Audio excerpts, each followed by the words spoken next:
No, just look at the old stats. Oh, bloody hell, Jenkins, we've gone over 3,000 subscribers. They really like that Honda video. Yeah, I know, but that's not the point. I've got to do a workshop tour. I said I would over 3,000 subscribers. And look at the place, it's a crap hole. Yeah, I know, we better get tidying. Come on, pull your finger out. Get with it, Jenkins. Just throw it by the front door there. That'll be fine. Oh, blimey. Yeah, keep going. Oh, just stick it down there.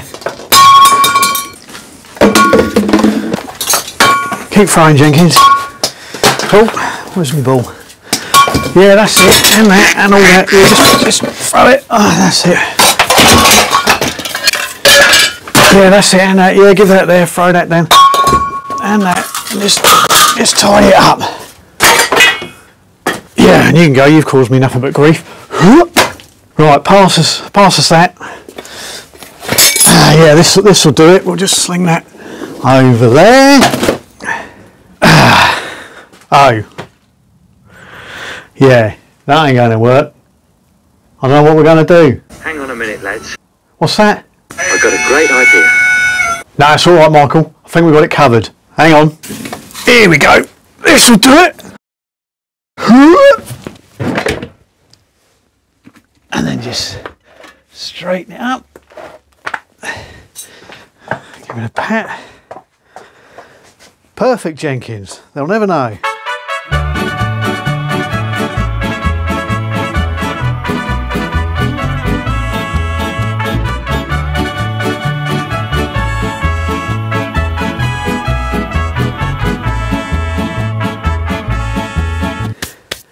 There we go, Jenkins. They'll never know. Right, get the Mr. Sheen out, start going around the duster and get rid of the cobwebs and all that. We're ready for a video tour. Hello and welcome to Tweed's Garage. Where in this video, yeah, we won't be doing a workshop tour. That'll be next time. This time, we're doing some more work on the Honda. Oh yeah, you boys love the Honda. So yeah, where were we last time? I think we sort of dived into the carburetor, sort of have a little look and try and figure out what was going on before we attempt to start it.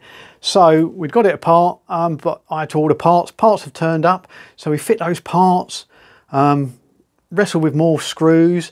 And that Charles Atlas, he was a bugger when he was doing his own servicing on his little Honda. But yeah, we managed to get it apart. So come in and have a look, and we'll go to the workshop. We're going to go that way.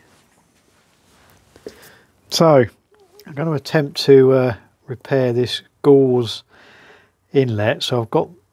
Oh, hang on, we're drifting off. Hang on. Right, you're back. Maybe you should have an early night, like Jenkins keep nodding off. Okay, so this is the ring. Just heated it up gently, knocked those bits of solder off with the bits of gauze there, and he sort of soldered it in 4 places. Hopefully you can float a bit of solder all the way around to catch most of the wires so that they don't come dislodged. Yeah, don't know whether to heat it, or I've got that huge soldering iron I purchased years ago, that factory closing down sale. So we might try that just to sort of control it a little bit more. Anyway, so that's the ring, how to measure up. This is the old gauze, as you can see, past its best, so that's only good for the bin. This is this titanium gauze that we got to replace it. So what we're going to do is take a bit of aluminium, make a little, there's just enough material here to make a little cup, a little bit bigger than that. And I've allowed 1.4 millimeters taken off the internal diameter of this to give me an inner diameter of 34.16 for the press. So just basically machine this down to 34.6, and that will be pushed into my little mould cup that I'll also make from this as well. It'll only be a couple of millimeters thick on the external wall of it, but it doesn't matter, you know, it's fairly easy to bend this stuff. So, and then the hope is, you know, we'll sort of push it in like that, and hopefully that'll bend all the wires around nicely in a nice circular pattern, and we can just sort of pop that in there, solder it in, and then trim off the wires afterwards. That's the plan. Anyway, let's give it a go.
So let's see if this works. I'll lay the mesh over the die and then press the stamp down.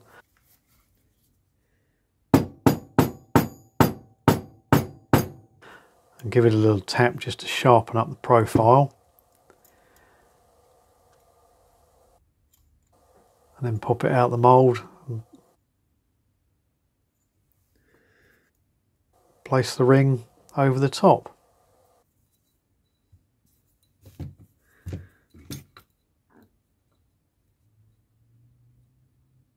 That looks okay. Now we're ready for soldering. Trying to get Big Bertha up to temperature. Right, see if we can tin this up. Put a bit of flux on the inside of the ring. And hopefully that should melt the solder that's on there already, and we'll just add a bit more just to tin the surface up.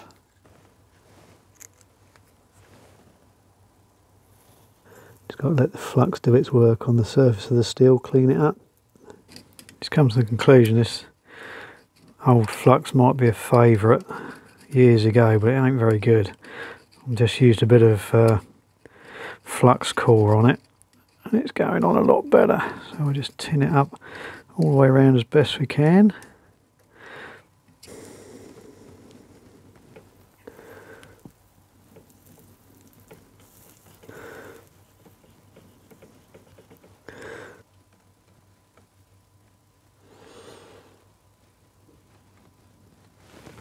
I've been looking in the manual over here and I've actually found what H is for the 125 engine. It didn't help I was looking at the 175 engine because both engines are covered in this manual. And it is, height is 21 millimeters there. And you measure from the lip edge of the float bowl to the top of the float like that. We haven't got this gauge, so we're just going to do it with a steel rule like this, and you just hold the carb at a slight angle, the float hanging downwards that way, so it rests on the needle, and then just pushes the spring in a little bit, and you just measure from there to give you your, what do we say, 21 millimeters. Okay, so here's the carb. So I'll do it for the camera. So what we need to do is hold it. So if you imagine, hang on, imagine that's completely upright. You need to turn it slightly that way, about 50 to 70 degrees, so that the float drops. It won't because it's leaning at an angle for the camera. Okay, but like that. See. So, but I will do it like there, about there, and then you measure from there to the top of the float, and it's about, I've adjusted it a little bit, it's about 19 millimeters, so it needs to come up too. So how you do that is you take a little screwdriver, stick it under there, like that, and over there, and out a little bit like that, and then you twist it to bend this lever down. If it was the other way, if the float height was too high, you can get a pair of needle pliers, get them in there and bend it back the other way. Okay, so I'll do that now. Here we go. So pop it in there, hold the float steady, try not to bend anything, it's all quite fragile, and just give it a little, give the screwdriver a little twist like that, and then we'll check it again. So still about 19. Right, I'll keep going with it, bear with. Right, there we go, got it to about where it should be. There's a bit of distortion on there, so I have to drop it in a bit. About 21-ish. So we're about there. Okay, so that's the float height set. So we can pop it back together. So there we go. That is now ready to go back on the bike.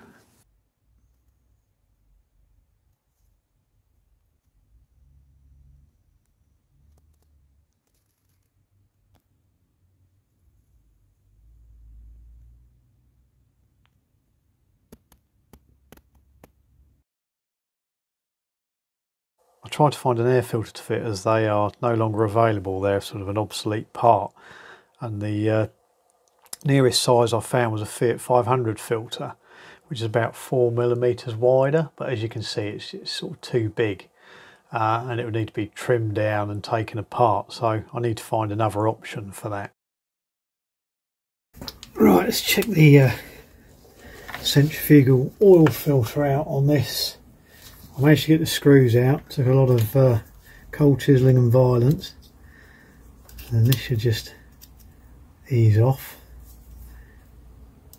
It has a mesh filter on the bottom of the oil pump, and then it has this centrifugal oil filter arrangement, which was quite common on the Hondas, the C90s. Where the bloody hell did that come from?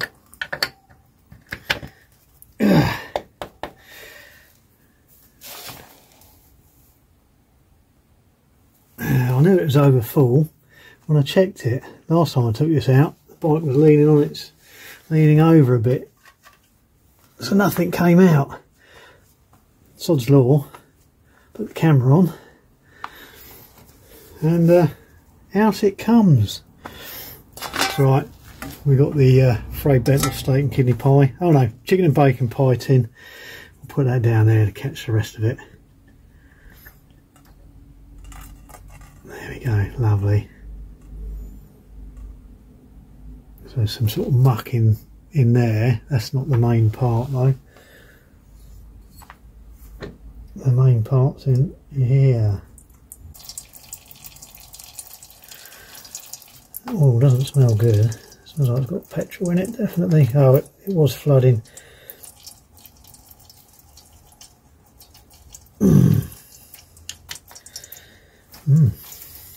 Tighty, tighty.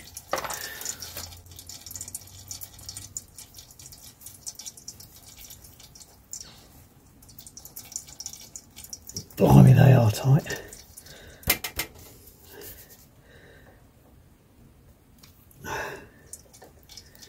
It says you take those 4 screws out and then this just comes out.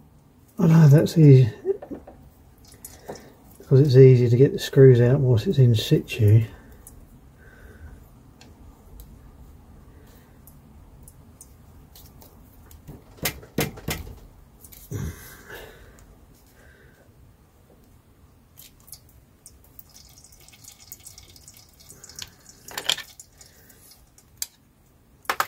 There's that little washer, lock washer there. We'll put that in the cover so we don't lose it. I think this should just wiggle out.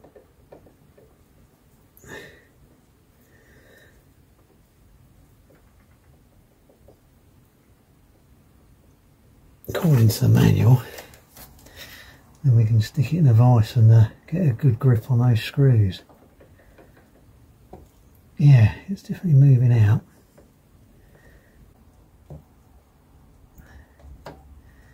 Must be something retaining that under those screws. Bear with, I'll come back to you.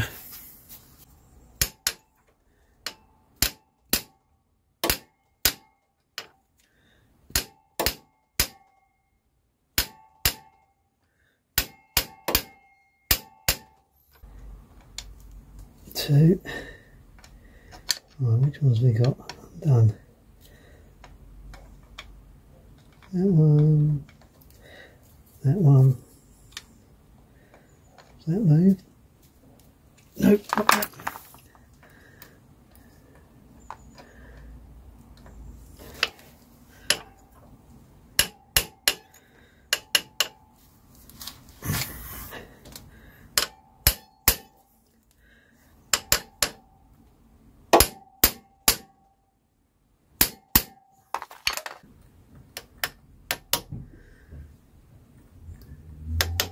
There we go.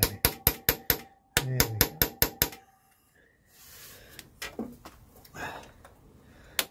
Gotcha.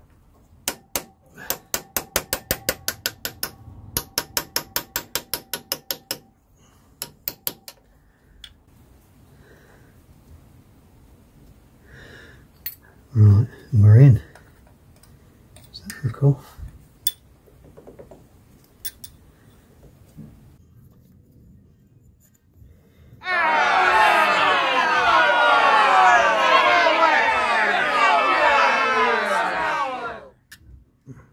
So once the filter body was extracted, I dug out all the rubbish out of it, cleaned it up as best I could, and then dropped all the pieces in the ultrasonic cleaner. So here's the oil filter after I cleaned it. Looks a lot better than it did before.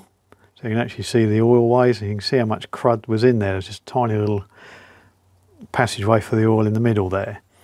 So yeah, that's come up okay. I'm going to replace the screws. I've got a set of stainless steel countersunk Allen screws to fit in there, and they're all the right length as well. That's a good thing with the parts list, it does give you the length of screws. And the other thing to replace is the O-rings. So there's one in here, this one here, and then one in here as a gasket, goes in here. This one, yeah, we couldn't use this one again. It's all sort of where the aluminium's corroded, it squashed it all up and made it really rough. So the gaskets are no longer available through Honda, so it does give you the sizes. I'm not quite sure if they're the internal sizes or the external sizes on the O-rings, but it does give you the thickness of the O-rings, which is helpful. And O-rings are quite forgiving. I think it's about sort of 5% undersize or oversize you can get away with. So, but I think these are pretty much spot on. So this is one for a gasket in there. These are 1.5 by 50. And then these two, one goes around the housing or the cover there. And then on the engine cover itself, there's a recess for another one to go in. So we've got two there. Okay, so let's pop the oil filter back together.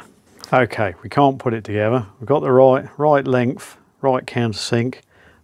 These are sort of socket-headed countersunk screws rather than the Japanese Phillips style ones. But Honda are being a bit devious. The pitch is different. It's 0.75 on the Honda one, and then 0.7 pitch on the sort of standard metrics. That's standard metric coarse thread. For those of you who don't know, you can tell that with a thread pitch gauge. Let me see if I can do it for you. So 0.7, you line it up like that, and it should, see, it sits in there quite nicely. The other one, the Honda one, is a 0.75, which is used on the next thread size up on metric course. It's used on the 4.5mm. You see that doesn't sit in there, it won't sit in there properly, but it will sit in Mr. Honda's one. So that's thrown a fly in the ointment. So I'll have to sort of have a look at that, see if I can get some of those, or I've got the part numbers, so I'll have a look on the Honda spares site and see if they hold them in stock for something else. I think they use them on the sort of slightly bigger Hondas, the 250s and that, so hopefully they got those sort of screws. Anyway, we can't do that, but that's clean, ready to go on. Let's see if the O-ring fits. Let's do that. And then that should sit in there like that. Lovely. Victory over OEM's parts. There we go, and that sits on there quite nicely. And a little bit of squish, seal that up. So that's that one done, that fits okay. And then the other one, see, is whether that fits inside there. We've got the smaller one, this one here.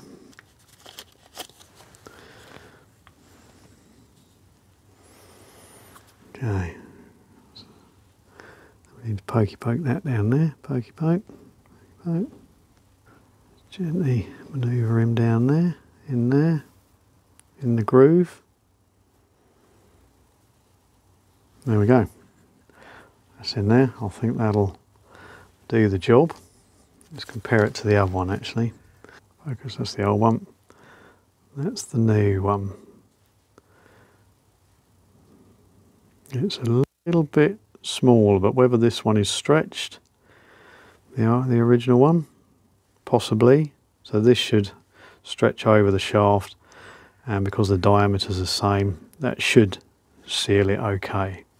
So we'll go with that for now. So that was the 1.5 by 13.5. Okay, let's see if the other one fits. And these were all got via Simply Bearings. We have a good sort of website. You can punch in some of the sizes and it will give you the what they have sort of in stock of those. So you can get something that's the equivalent. And that goes over there quite nicely. Good fit. Here we go. So I think that'll seal that one, and then the other one put in the cover to sit around there. Sort of results. I've got screws that fit these. I don't know if I mentioned it earlier. Charles Atlas had a go at these. This is the state of the cover screws. As you can see, they're well chewed. I mean, they're a little bit more chewed up because I had to sort of centre punch and chisel them round to get them to come out. But yeah, they were really tight. Obviously, just a very good match on the countersunk head on the taper. It just sort of helped seal them up. But they're out now, and I've got the new ones, and the new ones do fit, he says, but we will check. So these are, we know they're metric, just under 6mm, machined finish, so they'll be 6mm. Like these are just under 4mm, so they'll be 4mm. So we know that's definitely not a 4.5, otherwise it'd be sort of 4.395, something like that. And then this is the modern one, slightly smaller again, but different pitch, so it probably makes a slight difference to the finished diameter of the thread. So here we go. So we know this is 6mm, and then we find our metrico. So it's going to be around 1mm pitch, something like that. There we go. There we go. So that's a 1mm pitch. See? So if we check that in our little Zeus book, so it's a 6mm, 1mm pitch. So it's standard. So that's why I've got some available that will fit. But the oil pump, sorry, the oil filter housing is a 4mm. It should be a 0.7mm pitch, but it's not. It's 0.75. So that is the trouble with some of the manufacturers. You do get these oddities where they veer away from standard, and it does sort of bug you up a little bit, but we'll get by, we'll get over it. Yeah, but this I was sort of doubtful about these centrifugal oil filters, whether they actually worked. But when you saw the muck that was in it when I took it apart, yeah, they obviously do. And how it works is the oil pump picks the oil up. So it comes up from the pump, through the pump, up to the little chamber up there, drops through the chamber into the outer oil filter cover, through the centrifugal oil filter, spins round, all the muck's collected in there, and then it goes through to do your main bearings, and also goes off up to do your rocker covers and camshafts up at the top, and then, you know, this sort of gravity drops back down into the bottom of the engine. Simple but works.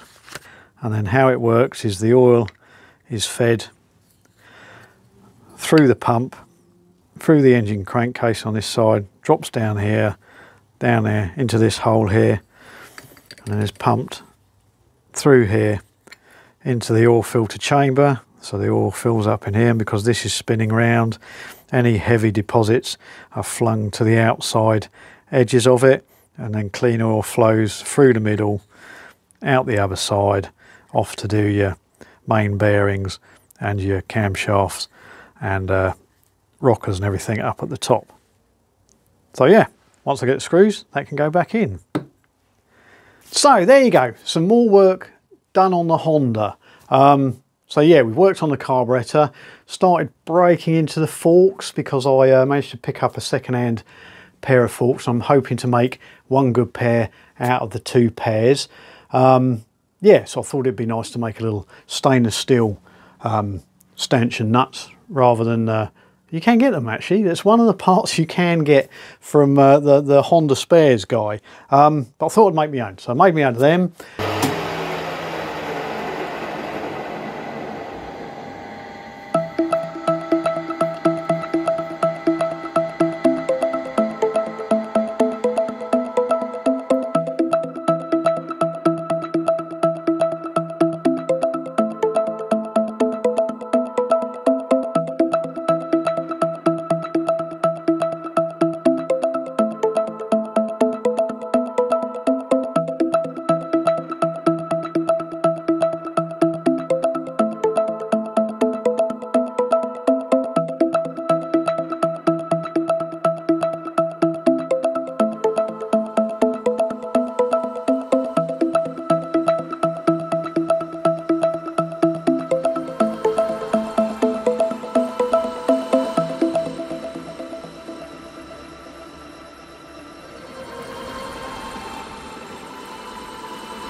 So there you go, carburetor all done. Air filter, yeah, we're going to sort of have to sort of think about that, what I'm going to do. I might do a sort of like extension tube with just a modern cone filter hidden in the frame for now, so it's got a filter on it. But I'll keep chipping away. I mean, if any of you know of a air filter catalogue that has sizes in that you can get hold of, yeah, let me know. It'd be interesting to know. I'm sure they're sort of about, because I should imagine sort of small plant machinery might have a similar filter. It's just that one I got's too big. I could sort of make it fit, but it's a lot of aggro to just to get an air filter. So yeah, so that's that. So there you go, that's progress so far. So yeah, the carburetor has caused an issue with the bike over time. Whether it was hold years ago, I don't know. Whether it's just where it's been standing, people have tried to start it over different times, or the fuel tap leaks through slightly, so it's just been filling the carb up. The carb is overflowing, and I think the overflow was blocked as well, so the petrol's just been dripping into the engine. So that might explain why the compression's really low. Might have just washed all the oil out of the rings and lost compression that way, and that's why we've got the high oil level, because most of it is petrol. So yeah, that's got to come out, so we'll drain that out, but hopefully that's cleaned up the bottom of the engine quite well, sitting in petrol and oil for a few years. Yeah, I'll get the screws. I'll have a little look, see if I can get that pitch of screw from sort of other places. If not, I'll have to sort of go the Honda route and use the part number, see if I can source them from somewhere. But it's just, it's really annoying when motor manufacturers do this kind of thing. They veer away from standard just to be bloody minded. I think there's no other reason for it, especially something like that that's a sort of serviceable item that you're in there, you know, taking it out frequently. Well, not frequently on that bike. I think Charles Atlas, he didn't do the servicing that often on that, thank God, because we never would have got it undone. So there you go, that's the Honda. Carb done, ready to go back on. Oil filter cleaned, ready to go back on. Next time, yeah, we're going to drop the oil, take the cover off that the oil filter goes into, just to have a clean up and check in there, and check the mesh filter on the bottom of the oil pump, make sure that's okay. Yeah, because if somebody's used liquid silicone gasket anywhere, yeah, and there's bits that have gone inside, they will be sitting on the bottom of that mesh, bunging it up. So yeah, I want to clear that out, check that, clear it out before we try and start it. So there you go, thanks for watching. Welcome to all the new subscribers that have popped along. Yeah, it's gone a bit crazy, I must admit, but I hope you're enjoying yourself. And to my all my old ones, thanks for sticking by. And yeah, I will be doing a workshop tour on the next one, because you'll just keep badgering and you'll just keep nagging, so it will be done. So I'm going to tidy it up a little bit, but not a lot. No, I ain't doing that. All right, so we'll see you next time. All right, cheerio. Right, Jenkins, Mr. Sheen, get him out. Yo voy a cantar esta canción, yo voy a cantar esta canción para mi gente. We're gonna go to the workshop. Gonna go. We've just gone over 3,000 subscribers.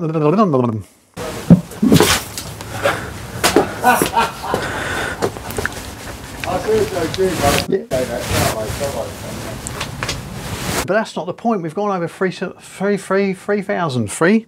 You know what that means, don't you? Yeah, they're on them. And you've caused me nothing but grease. Grease. Oh, and welcome to Tweed's Garage, where in this episode, we're doing a bit more...